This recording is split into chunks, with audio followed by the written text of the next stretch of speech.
खुशामदीद नाजरीन, आप देख रहे हैं हिंदुस्तान डेली के लिए मुंबई से ब्यूरो रिपोर्ट। नाजरीन, इससे पहले की खबरों में आगे बढ़े, आइए नजर डालते हैं आज की 3 बड़ी हेडलाइंस पर। अजीत की डिमांड से सख्ते में शिंदे फडणवीस, मुस्लिम आरक्षण की नई टेंशन, महायुति में उभरे मतभेद। सड़ रही 100 करोड़ की प्याज नीलामी नहीं होने से आवक भी घटी, कारोबार ठप, सख्ते में किसान। अपात्रों की धड़कन तेज, 54 विधायकों को नोटिस, आज 3 बजे से होगी सुनवाई, नार्वेकर को 1 सप्ताह का समय। देखा नाज़रीन, ये थी आज की 3 बड़ी हेडलाइंस। अब बढ़ते हैं खबरों की जानिब। मराठा और धनगर आरक्षण का मुद्दा पहले से ही राज्य सरकार के गले की हड्डी बना हुआ है। इस बीच उप मुख्यमंत्री अजीत पवार द्वारा मुस्लिम आरक्षण की डिमांड उठा दिए जाने से सीएम एकनाथ शिंदे एवं डीएमसी देवेंद्र फडणवीस सख्ते में आ गए हैं। उल्लेखनीय है कि राज्य की युति सरकार में अजीत पवार के शामिल होने से शिंदे गुट के विधायकों के साथ बीजेपी के विधायक पहले से ही असहज हैं। डिप्टी सीएम अजीत पवार भले ही महायुति में शामिल हैं, परंतु उनकी नजर अल्पसंख्यक वोटों को साधने पर लगी हुई है। मुस्लिम समाज को भी 5% आरक्षण देने की मांग पहले से ही होती रही है।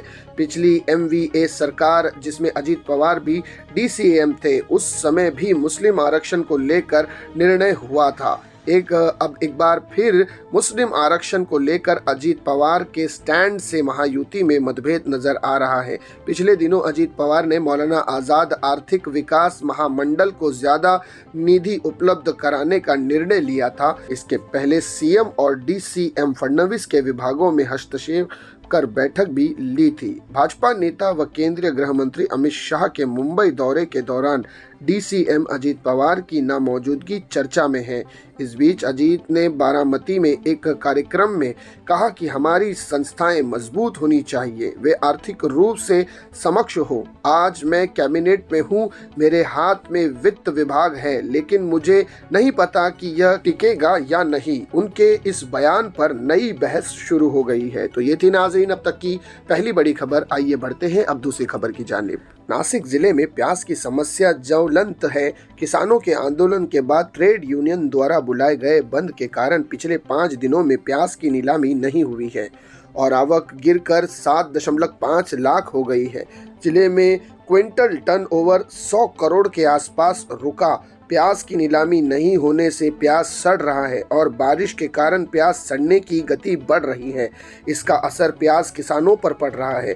गणेश चतुर्थी की छुट्टी के बाद नासिक जिले व्यापारी संघ के 20 सितंबर से राज्य और केंद्र सरकार को बताई गई मांगे स्वीकार न होने तक नीलामी में भाग न लेने के फैसले के बाद से प्याज बाजार बाधित हो गया है। गुरुवार को पालक मंत्री और कलेक्टर के साथ हुई बैठक में कई समाधान नहीं निकला। इसके बाद व्यापारी संघ ने बैठक कर चर्चा की। 2.5 घंटे तक चली इस बैठक में कोई फैसला नहीं हो सका। व्यापारी ने कहा कि जब तक राज्य सरकार कोई ठोस कदम नहीं उठाती, वे प्याज की नीलामी में भाग नहीं लेंगे।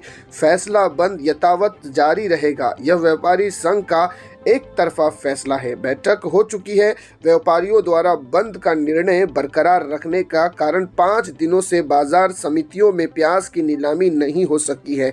बाजार में हर दिन करीब 1.5 लाख क्विंटल प्याज का यातायात होता है। तो ये थी नाज़रीन अब तक की दूसरी बड़ी खबर। आइए बढ़ते हैं अब आखिरी खबर की जानिब। अपात्रता मामले में सुप्रीम कोर्ट की फटकार के बाद स्पीकर राहुल नार्वेकर पर जल्द फैसला लेने का दबाव भी बढ़ गया है। सुप्रीम कोर्ट ने 18 सितंबर को हुई सुनवाई में महाराष्ट्र के सीएम एकनाथ शिंदे समेत 16 विधायकों की अपात्रता के मामले पर अब तक फैसला नहीं लेने के लिए विधानसभा अध्यक्ष राहुल नार्वेकर पर जमकर निशाना साधा था। सुप्रीम कोर्ट के चीफ जस्टिस धनंजय चंद्रचूड़ ने स्पीकर को इस बारे में 1 सप्ताह की डेडलाइन देते हुए कार्रवाई शुरू करने के निर्देश दिए थे। इससे अब माना जा रहा है कि विधायकों की अपात्रता पर स्पीकर के फैसले का काउंटडाउन शुरू हो गया है। इसी के मद्देनजर 2 दिन पहले स्पीकर नार्वेकर ने दिल्ली जाकर महाधिवक्ता तुषार मेहता से सलाह भी ली थी। वहीं विपक्ष सीएम सहित 16 विभागीय विधायकों की अपात्रता मामले में फैसले को लेकर जानबूझकर देरी का आरोप लगा रहे संजय राउत ने कहा कि सुप्रीम कोर्ट का सम्मान नहीं किया जा रहा है।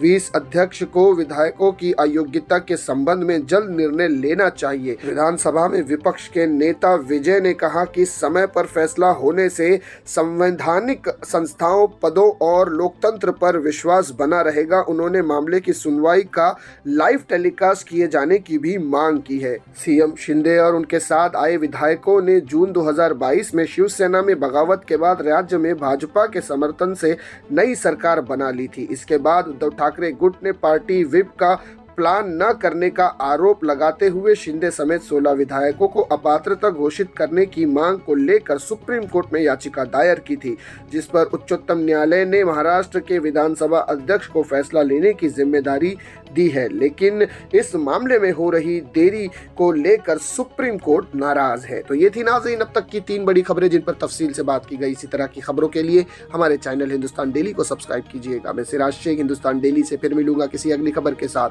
तब तक के लिए जय हिंद।